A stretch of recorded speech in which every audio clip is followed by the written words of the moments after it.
Hi, I'm Alexey Danilov. I'm a co-director of Tony Stevenson Lymphoma Center at City of Hope and a CLL specialist myself.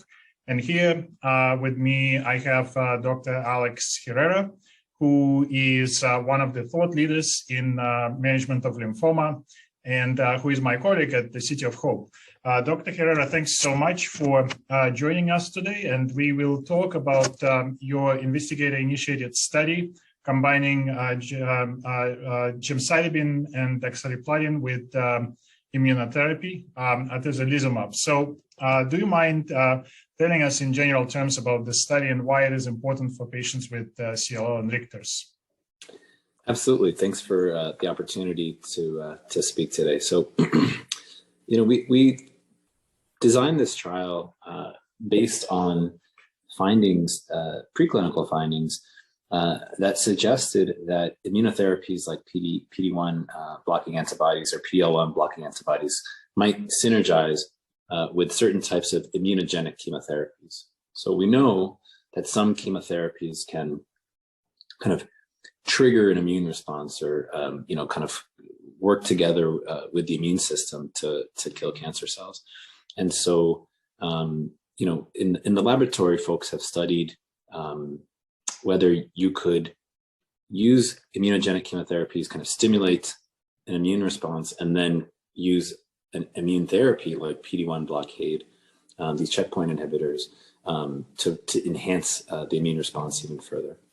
And so we opted to study this in patients with aggressive B-cell lymphoma, including patients with Richter transformation, based on the early findings that patients with aggressive B-cell lymphomas, and in addition to Richter's transformed patients, patients with Richter's transformed CLL, could respond to these types of immune therapies, to PD-1 blocking agents, and the fact that we use chemotherapy for these patients.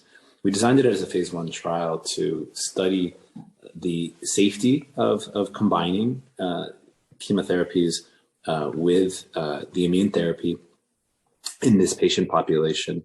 And we included patients with Richter transformed CLL and other types of aggressive B-cell lymphomas that had transformed from slow-growing indolent non-Hodgkin B-cell lymphomas.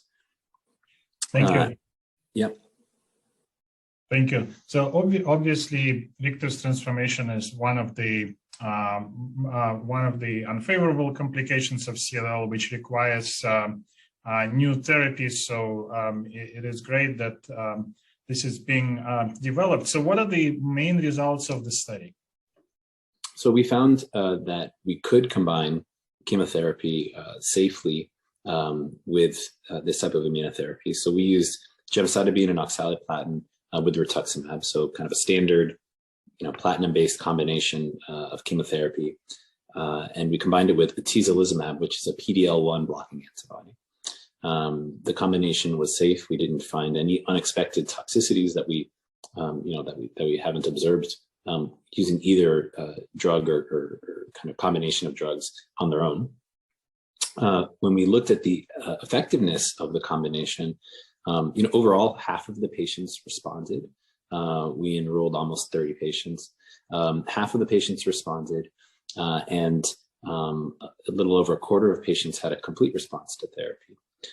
Now, when we looked at patients with transformed follicular lymphoma or transformed marginal zone lymphoma, as opposed to patients with Richter transformed CLL, there was a little bit of a kind of numerical difference in the response rates. The patients with Richter transformed CLL, did have a bit of a lower response rate. It's about a third of patients who responded. But as you mentioned, this is a group of patients who have very limited treatment options. It's an aggressive disease that we often have a difficult time treating. So, in fact, we were able to get, a significant minority of these patients into response. Thank you. So what do you think is the future of immunotherapy for treatment of Richter's disease? It's a great question. I think for me, the jury is a little bit still out on whether checkpoint blockade with PD-1 blocking or PD-L1 blocking antibodies is going to be the answer for Richter transformed CLL. I do think it does appear, as a single agent, we saw some really early evidence, like from the Mayo Clinic, for example, that suggested that maybe patients could respond. I think more recent evidence suggests that we're probably going to have to use these drugs in combination with other treatments that are effective against B-cell lymphomas to try to get a response and improve the response rate.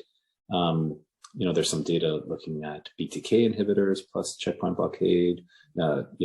You are leading a trial using the PI3 kinase inhibitors combined with checkpoint blockade here at City of Hope. So I think that there are a lot of ongoing studies that are going to help,